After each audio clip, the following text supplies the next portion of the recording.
Guys, welcome to Creative Mix Studio. So our work is to learn Photoshop properly and become a professional designers. So click on new file. The first thing that every design has a different height width. For example, if visiting card has 3.52, so banner is has 1000, and if I'm printing a new design, so for that we need 300 resolution and CMYK color.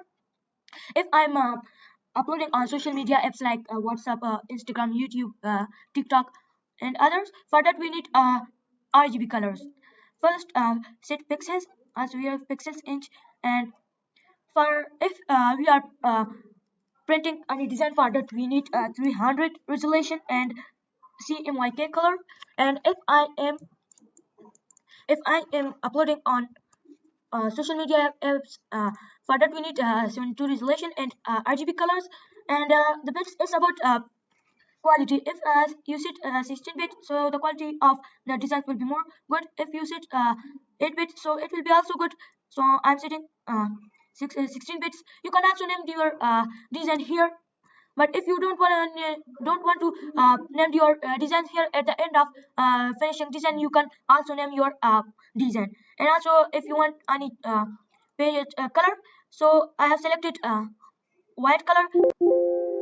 You people can set black background color, transparent. So I'm setting white. If you people wanna set custom, so you people can see. So I have selected white. Create. So then if anyone want to make in innovative way, for that we need to click on file, then create a new file. Then you can see if you are making any design. So set height and width, resolution, white color background, page color beige. So I also connect here. This is like innovative way, and here is also shortcut for making the new page. Control N. See, is also come sit. So is our topic has done. So subscribe our channel for next part. Thank you.